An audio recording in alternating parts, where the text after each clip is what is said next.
Hi, everyone. This is Jeffrey Smith from the Institute for Responsible Technology. I'm with Dr. Michael Skinner of Skinner Laboratories of Washington State University, who did some epic and breathtaking research that will give us all cause for pause when we hear the results. This is really, really important for everyone to understand the implications, where Dr. Skinner applied, so to speak, glyphosate to one generation of rats and found that the results lasted to the great-grandchildren of those rats. Welcome, Dr. Skinner. Thank you very much. So I think I'll just hand it over to you so that you can give this, even introduce people to what epigenetic effects are, not in general, and then what the implications are for those that are consuming Roundup or using it as a spray on their children, on their children's children, and on their children's children. Yes. No problem. So just to give you a little bit, about 20 years ago, we found, somewhat serendipitously, if we exposed a gestating rat to an environmental toxicant, that essentially it changed the sperm or egg in the male or female fetus such that it basically was born, and it would pass for all subsequent generations, this epigenetic change around the DNA to subsequent generations. This is essentially a non-genetic form of inheritance called epigenetic transgenerational inheritance. And epigenetics are things that are around the DNA that can turn genes on and off, but it's completely independent of the DNA sequence. So one of the things we look at, there's a small chemical that's attached to the DNA called methylation mark, and that can turn genes on and off. And it turns out that those can get programmed and stable such the sperm or egg can pass it to the next generation. And then that is an individual will grow up, and those same sort of program events are still there. That goes to the next generation. So it's truly a new form of inheritance called epigenetic transgenerational inheritance. So, for example, if a mice is fed something and the coat or the hair of the mouse turns from blonde to brown or brown to blonde because of that environmental impact, then all the future generations are affected, even though the genes are the same. It's Correct. The same library of genes, but different ones are being pulled out of the card catalog and applied to the new generation of mice. Correct, right. There's no change in DNA sequence. It's only a change in the epigenetics, these things that are around the DNA. So in the current study, we've done this now with 20 or 30 different sort of exposures, and now hundreds of labs worldwide have studied this in everything from plants to humans.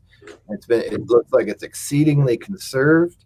They obtain transgenerational effects. The longest one is in plants. It's been shown to go out 100 generations. In worms and flies, they also go out hundreds of generations. And so in humans, of course, we've taken it out 3 or 4 generations. In rats, we can take it out to 7 or 8 generations just because of the time.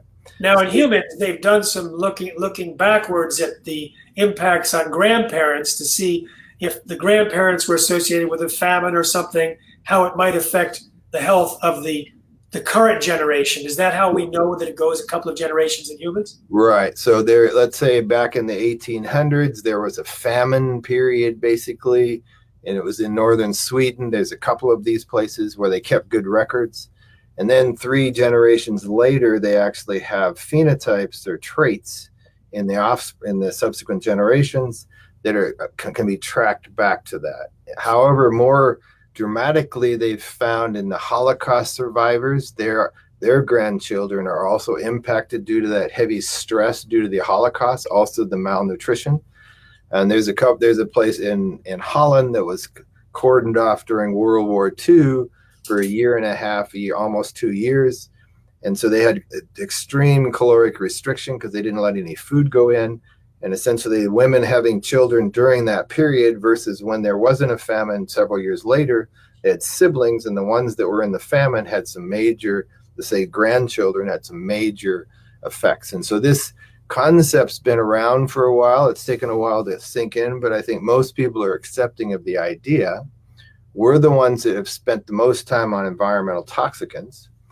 And so because we've seen this with the number of toxicants, we wanted to more recently do the glyphosate study, because there's a number of observations we've made where an exposure or a compound like glyphosate, which is very low risk, very safe for direct exposure, but in the first generations or so, we don't see anything, but 3 generations later, we see significant disease.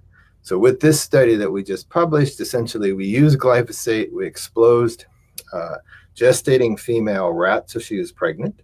Essentially the F0 generation mother and the F1 generation fetus that becomes the offspring were directly exposed. But then we bred the animals with no further exposure to the grand offspring, the F2 generation, and the great grand offspring, the F3 generation. And the F0s and F1s, there was no effect, no pathologies we could find, and we looked very extensively. We aged the animals up to a year of age, and we basically don't see any pathologies. But in the F2 and the F3 generation, the grand offspring and great grand offspring, we found very significant levels of disease. In the F3 generation, greater than 90% of the offspring had at least one or more diseases. The diseases. Whoa. Out of how many offsprings? And this is F3, the great grandchildren, up to 90% of how many rats were in that generation? We have about 50 rats, and essentially it's about 44. Actually, it's more than 50 if we combine the males and females. And so we're in the 40 range, 40, 45 range in terms of the number. Amazing. Well, first of all, I mean, there's a lot of implications here, but I want to say that I must commend you for being able to sit on the research. When you got the research done from the F2 generation, you decided not to publish till the F3 generation was done. I mean, that would have been hard for me to not share the fact that there was so much damage in the grandchildren, and you had to wait till the great-grandchildren showed. So it's like congratulations on the one hand, and I commiserate with you for sitting on this bombshell for the period of time where they were finishing out the study. It took several years, but we really needed that F3 generation and the full pathology, and so we have to grow them out to a year. This is when one of the problems in the toxicology field is they're interested in more direct exposure toxic effects, so they really don't allow the animals to live very long, that go out a year or two, be able to test the disease.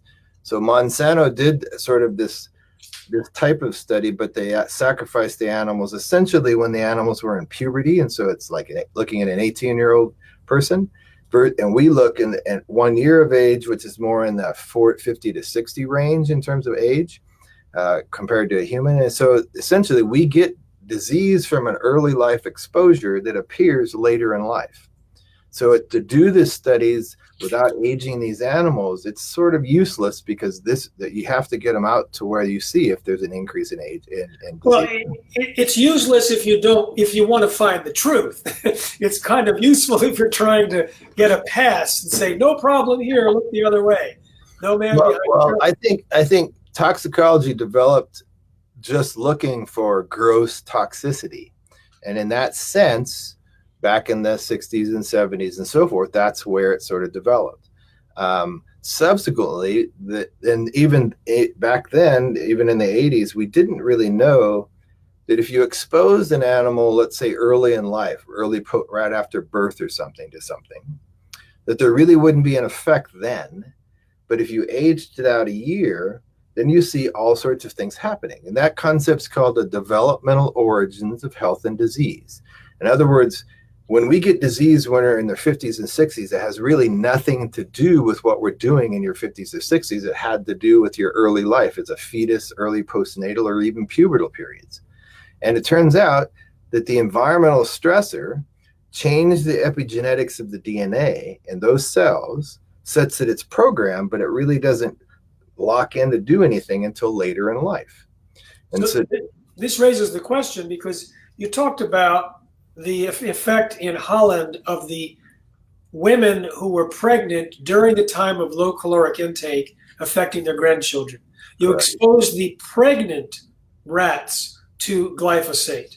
So but now you're talking about a potential exposure to an animal who's young. In order to get an epigenetic effect, Does the exposure have to take place during pregnancy, or can it be any time during? No, you can. The fetal period is the most sensitive. All right. Okay. Early postnatal, for a human, from 0 to 5 years of age is the next most sensitive period, and then 5 to your early teens is the next, and then the rest in your teens is the nut. Now, you're not really programmed for all your cells and neurons and brain and everything else until you basically hit about 20 years of age, and then you're an adult. After that, you're programmed. Your epigenetics is programmed, your cells are programmed. And so to change that due to an environmental effect, it's really difficult. But if you actually did the exposure back at the fetus or early postnatal, that's when those tissues are developing and the epigenetics is going through a cascade of developmental events. And all you got to do is shift that event just a little bit, and then the whole system changes later on. And so developmental biology has been somewhat revolutionized by the fact that it's not what's going on at the specific time of adult development. It's really this early developmental exposures, which can change the phenotypes and lots of disease and so forth later in life. So what I would like to know is what specifically happened to the animals who are the grandchildren and the great-grandchildren. And as we go through them one at a time, I'd love it if you could stop and translate what the potential, I know it's hard to do a conclusive link between what happens to a rat and what happens to a human, but we can understand that if in fact a similar change were to happen in humans that were the offspring or the great-grandchildren, whatever, of humans that were exposed, what that would look like in terms of what type of symptoms or disease. Excuse me. Okay. All right. So first off, I'm going to premise this by saying humans are not overly different or special compared to any other mammal. Now you tell me. So essentially, a rat, a horse, a cow, all these sort of things are called mammals. Okay. Now, if you would go into all those different mammals and you look at liver physiology or heart physiology or bladder physiology, I mean, any of these tissues in terms of how they work, even the brain physiology, essentially there are extensive similarities and the number of differences is exceedingly small. So this shows that evolution has created mammals, and this mammal sort of phyla is very, very conserved, more conserved than different. For example, the difference between a chimpanzee and a human is only about 1 or 2% in change in their DNA sequence. The physiology and everything else is more similar than different. So we have to step back from the idea that just because we're humans, we're not, essentially there's a high degree of conservation in biology. So the reason we study animals like rats and mice and so forth is we can do the experiments, we can actually work on those to do things to give us insights like we're talking about. We can't do that on humans. We can do after the fact things in humans in terms of epidemiology, but we can't do experiments and things. And so essentially you have to understand that on a biological level, it's kind of silly to think that we are that special in terms of humans. Okay, so that's the sort of the preamble. Okay. All right, so what we found in these subsequent generations, again, I want to stress that we saw no effects in the F0 and the F1. So F0 means, just to put it into human terms, okay, the pregnant mom is injected with some glyphosate. We'll get into the details of how the study was done in just a minute. Neglected or somehow exposed. And then her children are fine. So now it's like, oh, I guess the exposure is fine. Mm-hmm. And her children grow up, go to college, have kids, and now their kids are starting to develop problems. Correct. So the first generation, no issue. Correct. All right. So now what about the grandkids? The grandkids, they had disease develop, and it was actually fairly high frequency. Sometimes the same as in the F3, the great-grandchildren, okay, the F3 generation.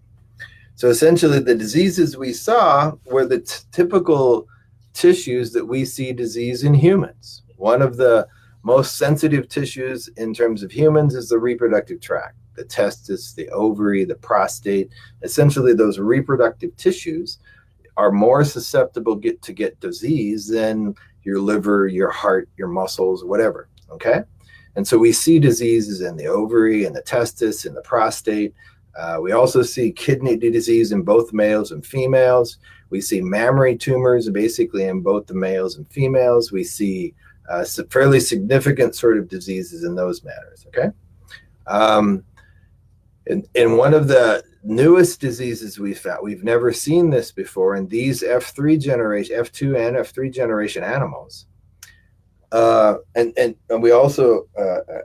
we see a very strange disease where 30% of the pregnant females in the F2 and F3 during the birth process, when they were giving birth to their offspring, either died or the offspring died.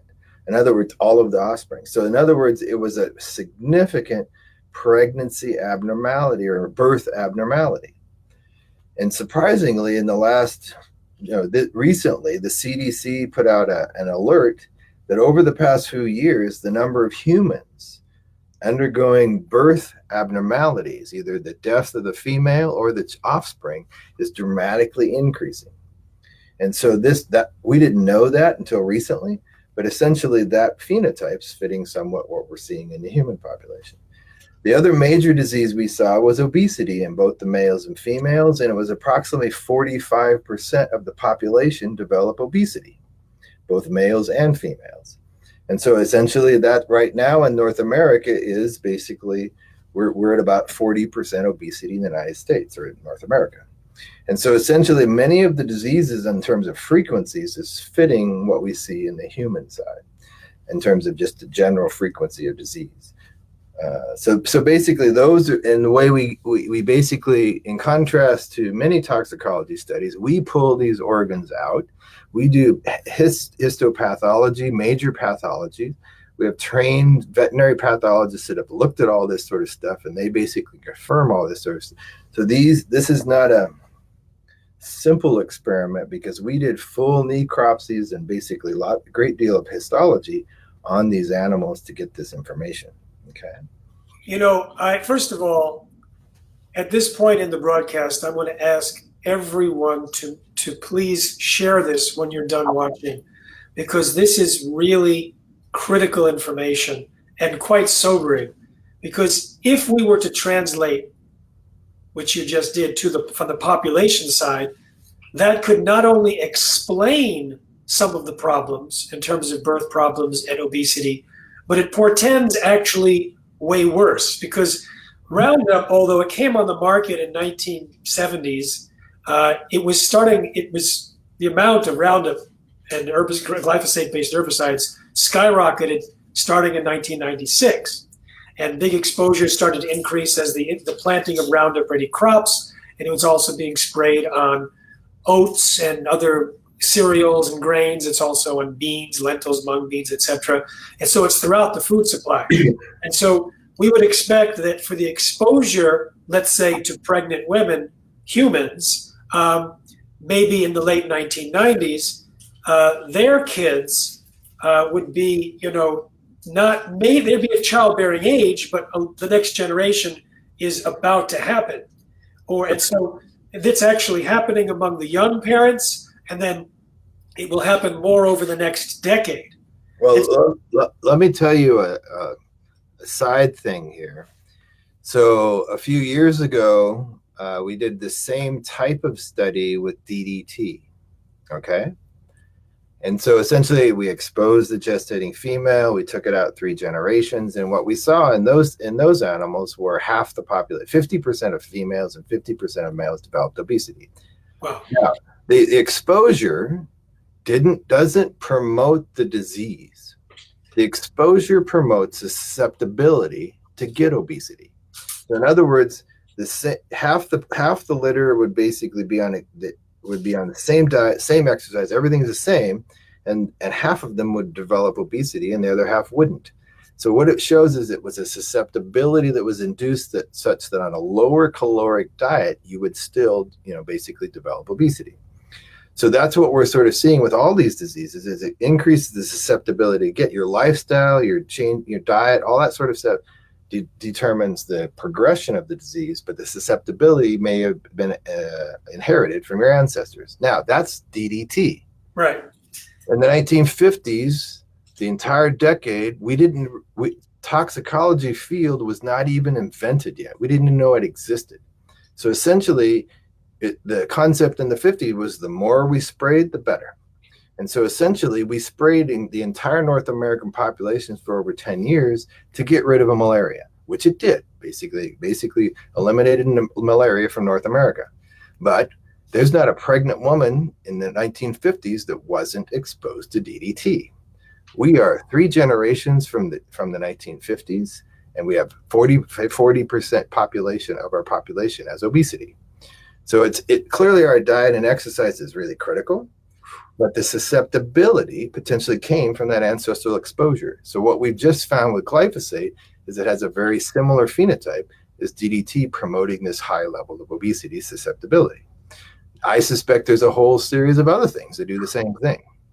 And so this is, like you mentioned, this provides a different way to think about the developmental origins or the etiology of disease.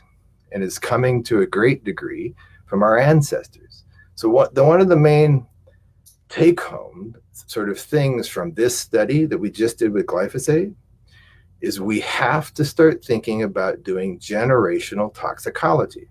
We can't just do toxicology on direct exposure and expect to understand the complete picture.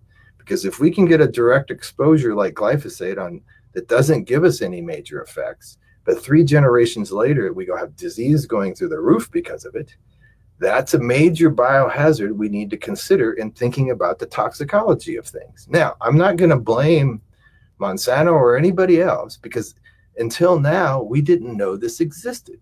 And so essentially the whole field of toxicology, all of the government agencies like the EPA and European agencies, they only look at direct exposure because that's what they were trained to do. And that's the only thing we thought about. The fact that we could actually change your sperm or egg epigenetics and actually have it go 3 generations down the line, we didn't know that. So, but now we do. And so we need to actually start moving towards doing generational toxicology and the screening of all the compounds we're exposed to. So I want to take it even further and understand what you've identified as the causal pathway, and to find out the next step after that is there a reversal mechanism? Because I know that's in some people's minds, because this entire generation, just like in the 1950s, that entire generation was exposed to DDT. In our food supply, this entire generation is exposed to glyphosate. Correct. Before we get into the possible countering of the issue, how did you find the change in the structure or function of the sperm or the egg as it was passed on from generation? What was the difference? So in this study, we actually examined the epigenetics of the sperm. Now, the problem with looking at eggs is it's very, very difficult to get sufficient numbers of eggs to get enough DNA to do a molecular analysis. Okay? And so essentially, that's the problem with looking at eggs. For sperm, essentially, it's easy to get a lot of sperm. So that's what we study. So essentially, we studied sperm in this study. So we collected sperm from the F1, F2, F3 generations to actually show that indeed we have epigenetic shifts associated with the exposure of glyphosate that weren't there in the control. And so essentially, what we study is the DNA has this sort of structure, and these small chemical groups called methyl groups can get chemically attached to the DNA at a residue called a cytosine. So the methyl groups can come in and get changed. Now, if you have a promoter and here's a gene, if you get methylation in that promoter, you can shut the gene down. It won't function. You remove the methylation, generally it turns on. You can actually so essentially it's known that DNA methylation will turn on and off genes fairly effectively. And so essentially what happens then is when you have this sperm with an altered epigenetics, comes together with an egg at fertilization, which may also have epigenetic. And we also showed that the the females were passing this thing just as easy as the male. So we know that the sperm or if eggs are affected as well. We just haven't done the molecular studies.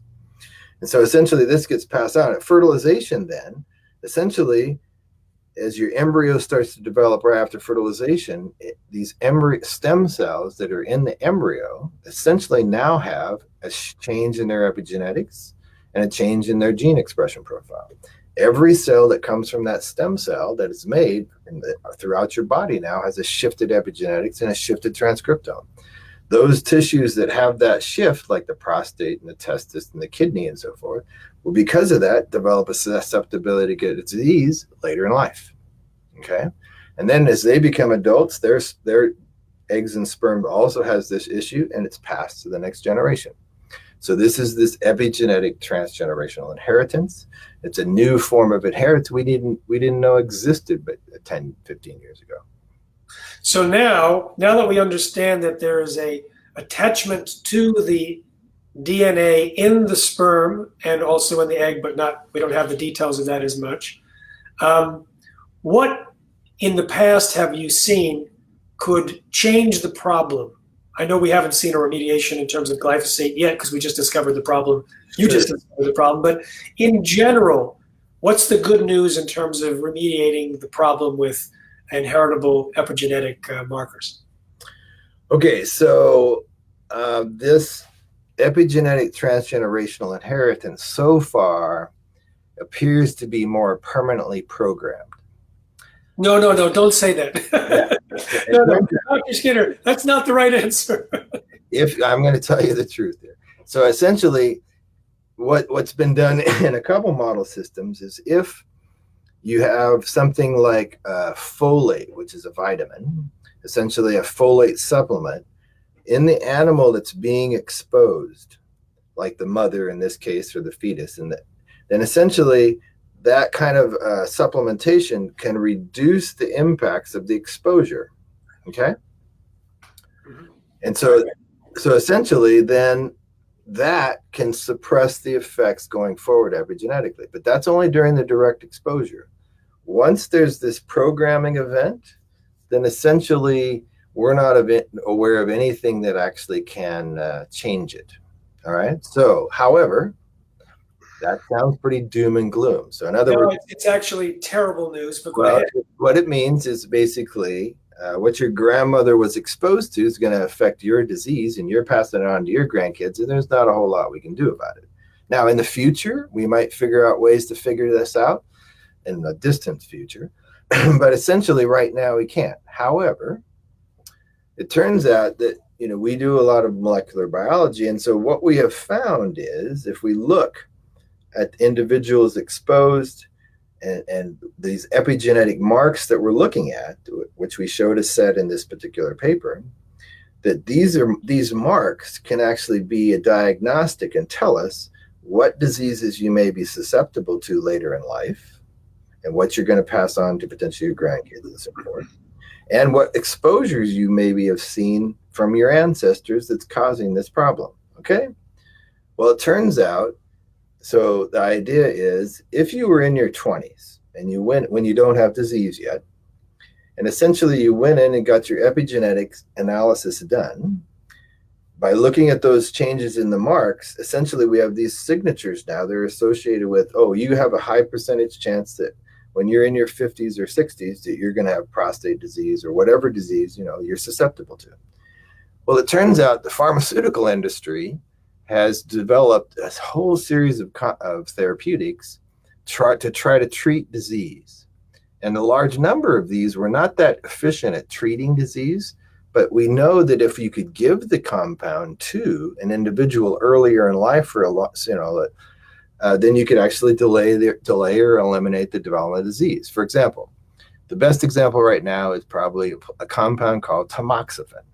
Tamoxifen is used as a breast cancer treatment, and that's what it was designed for. It's not a very good breast cancer treatment at all.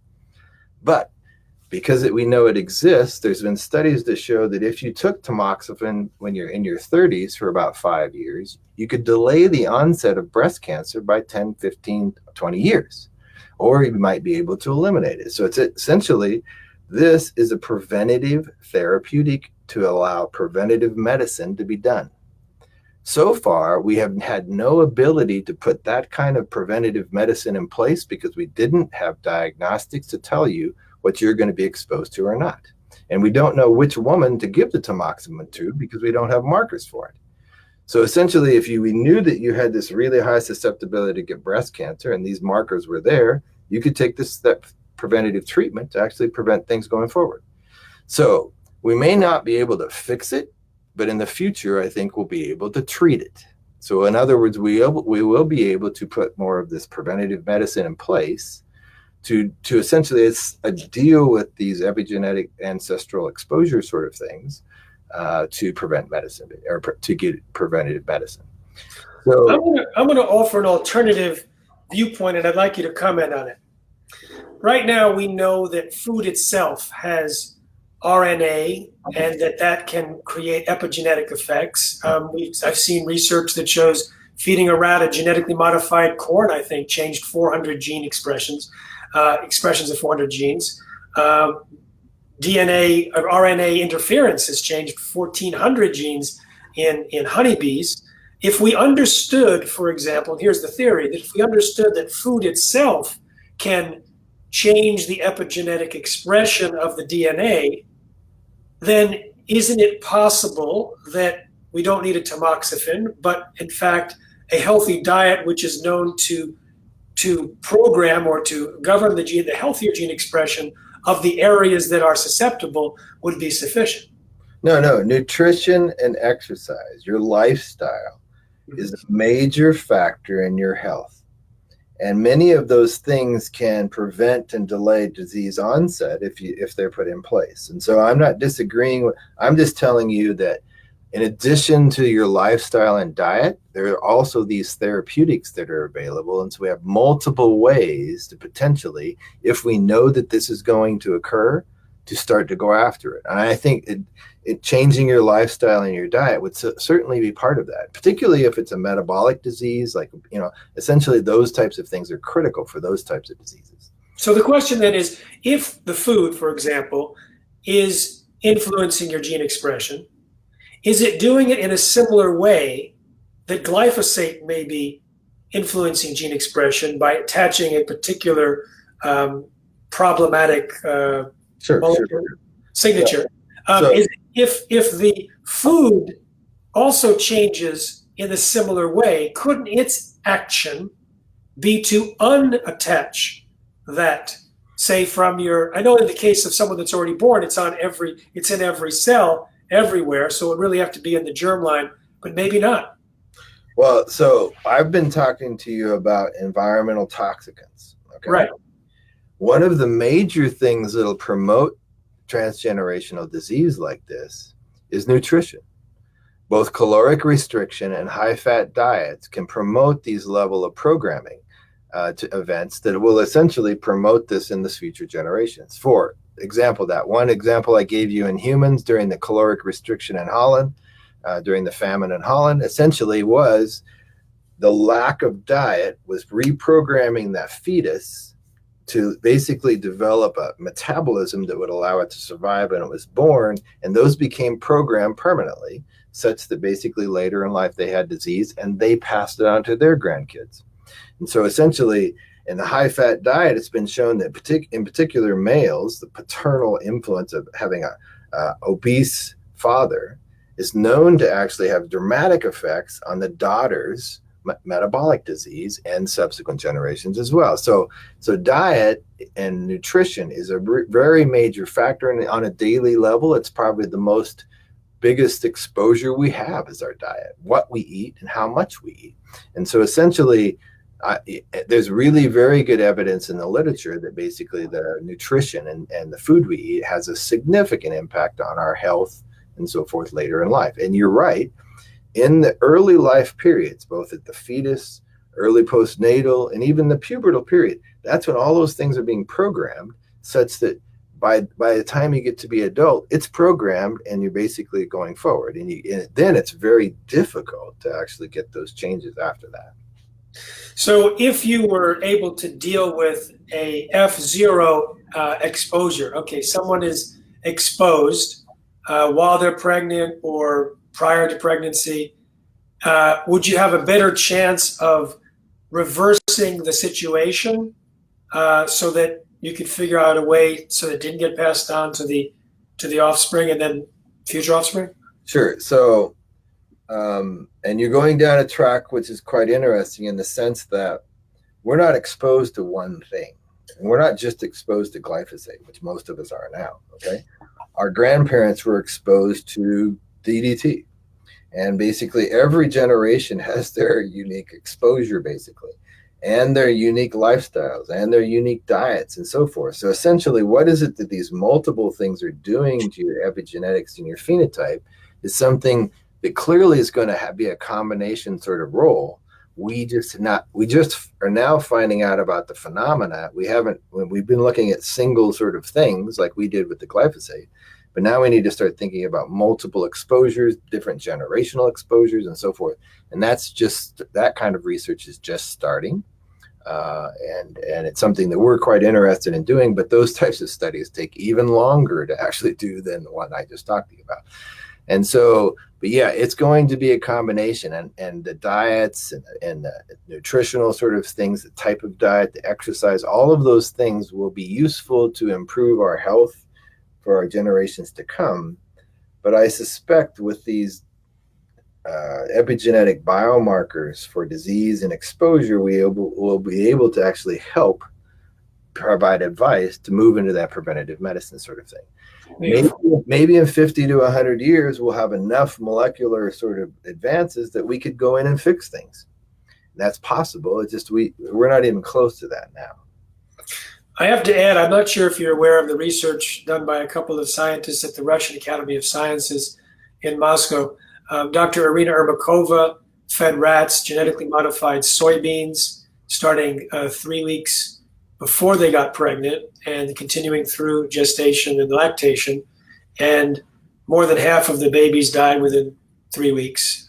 Actually, they started 2 weeks before pregnancy, and more than 50% died within 3 weeks compared to a 10% of controls that were on non-GMO soy.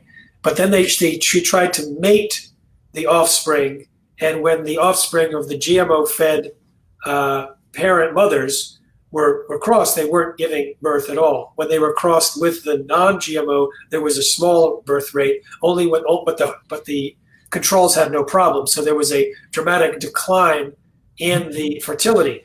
Then another scientist in Moscow studied hamsters. And by the third generation, there was also an increase in infant mortality, 40, 50%. And there was also some changes in growth rate in both cases. But there was nearly almost all the third generation were not able to have children. Mm-hmm. So I was thinking of that when you described the problems with pregnancy. They didn't describe a problem with pregnancy. They just described inability to get pregnant. There was also a birth defect that was common of hair growing in the mouths of the hamsters by the third generation, which is something that's seen rarely, but it was seen in a higher amount. It was an unpublished study. They didn't want to publish it till they had larger numbers, and also I spoke to the researcher. He wanted to identify the cause because it was Roundup Ready soy, and they didn't know if it was the Roundup or the soy. So I'm sure he's going to be paying attention to what your outcome was and see if there's a way that would give him insight into doing a better redo of his research. Yeah, the thing about the soy with the GMO, of course, that would be the one that has the glyphosate in it. Yes. And so it could be that it's not necessarily the GMO plant, which I don't really think a GMO, just the plant itself, really has that capability, but certainly the chemicals in that plant would be really the big significant sort of exposure, correct? Well, there has been research on the GMO portion itself, and I don't want to go into too much now, but there was a study that compared Roundup Ready corn to the Roundup separately, and they found that both created multiple massive tumors, early death, and organ damage. And there was another study that isolated the process of genetic engineering and its massive collateral damage to significant changes in rats in just 10 days without glyphosate being applied, and that the gene product was not the cause of the problem. It was the collateral damage from the process. As I said, we don't have to go down that road. We have enough problems in front of us from your amazing study. So I want to, again, inspire people to share this information. And is there advice? I mean, before we give you the chance to do final advice, you did inject pure glyphosate into the animals, right? As part Correct. of the And so that's not how we get exposed to glyphosate. We get it through food. We get it through dermal exposure. Was it, and of course it was glyphosate alone and not Roundup. So glyphosate is never used alone in isolation. Sure. So how does that translate? I know you had probably some, I talked to one researcher who was doing glyphosate and Roundup, says, well, we can't actually expose Roundup to intestines because it destroys the intestines, which makes us all think, well, why are we being exposed to Roundup in our food? Right. So how well would that translate to the kind of exposure humans have? Well, like we said in the manuscript, this was not to do risk assessment. If we were doing risk assessment like normal toxicology sort of things, then you'd have to give it through the diet or through orally, basically. And so this was not to do that. What we wanted to do, the problem with doing that kind of study is you can never really control effectively in a group of animals the actual dose each animal is receiving. Essentially, it's very, very difficult. What we do is it's much more of an upfront approach where I want every animal exposed to exactly the same concentration of the compound. So it's not like we inject a big amount. We put in like the same amount of liquid that's on the head of a pin into the abdomen. So it's a very small amount. And essentially, it's the same level of exposure that they would be getting orally. But what happens is it doesn't go through the liver first. Normally, a compound would go directly through the liver and then into the circulation. Essentially, going through the liver really reduces the amount of the compound fairly significantly in terms of metabolism. So we in our initial experiments like this, we bypass that type of approach by injecting a small amount. But we said up front this wasn't due to risk assessment. But that's somewhat irrelevant because the F0 and the F1 had no toxicology. They basically were completely normal. So whatever we did didn't really do anything to those individuals. It was the grandchildren and great-grandchildren that were affected, that is mediated through the germ line being changed. And so this is really a completely different way to think about toxicology, okay? In terms of, we have to stop thinking only about direct exposures, and we need to start thinking about 3 generations through the germ line, what can happen to my great-grandchildren. And that's something we simply don't do today. So then, what advice do you give us humans? Yes. One of the biggest takes home from this study is this concept called generational toxicology. There needs to be a very big push by the public to demand that we do generations of analysis in terms of a generational toxicology. And that doesn't mean direct exposure of each generation. It means that you directly expose the first one and they see what happens 3 generations later. Because that really is probably, as we've discussed before, from DDT and plastics, ancestors, that's what's causing our disease today, potentially, much more than what we're exposed to.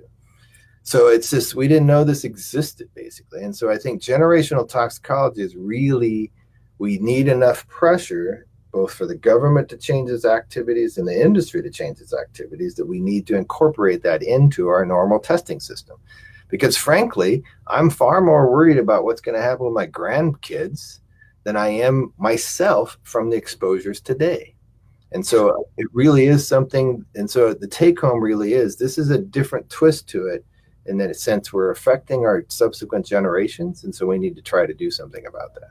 So in order for us to help at the Institute for Responsible Technology, I invite people listening to go to responsibletechnology.org and sign up and join our list so that when we create a petition or some other way to exert influence on the regulatory agencies to get generational toxicology in place, then you can participate and have your voices heard. I would also add from my side that I have heard, I'm not sure if you're aware of this, hundreds or thousands of stories and also data points of people getting better from serious diseases when they switch to organic foods, which take out the glyphosate and other toxic insults into the body, and that the transformations are often so dramatic and so predictable that the doctors who are now prescribing organic diets can tell you how long it takes in terms of the number of days per type of symptom that is often reversed from this process. Similarly, the veterinarians we're talking to that deal with dogs and cats that switch from glyphosate and Roundup laden foods to an organic diet have seen up to 80% improvement in their animals with no other change within about a few weeks. So I asked you a question, and I think your answer was excellent, to put pressure on the regulatory agencies and others to do the generational toxicology. And my recommendation is avoid exposure at all costs. Eat organic. Don't spray Roundup. Roundup can be absorbed through the skin. We found out in the recent trial, and I have an earlier Facebook Live post on this, where the Monsanto's researchers actually took cadaver skin and baked it and then froze it and then tested to see for dermal absorption. And lo and behold, it wasn't going into the leather-like skin. Before they did that, it was going in at so alarming a rate that it was bad for the regulatory agencies. So they cooked the books. So I would say avoid getting it on your skin, avoid breathing it, and avoid eating it. Dr. Skinner, first of all, thank you for your amazing research and being a leader in this field, which is affecting billions of people. It affects basically the entire planet, not just people, but all generations. You have uncovered laws of nature that humans have not yet discovered and are now, with each research study, identifying mechanisms and ways that nature has been carrying one generation to the next that no one ever knew.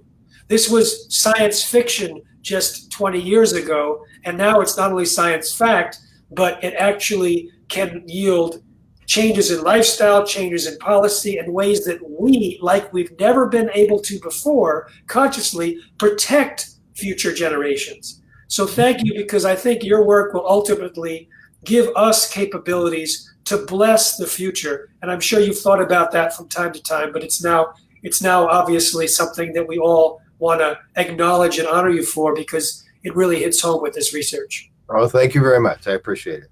And I appreciate the interest in the research. So I want to thank everyone for joining and for our Facebook Live. And we're going to end the broadcast now. And again, please share this and go over to responsibletechnology.org. Sign up to get our information, and we'll figure out a way to fulfill your request, Dr. Skinner, to put some pressure for generational toxicology. All right. Thanks very much.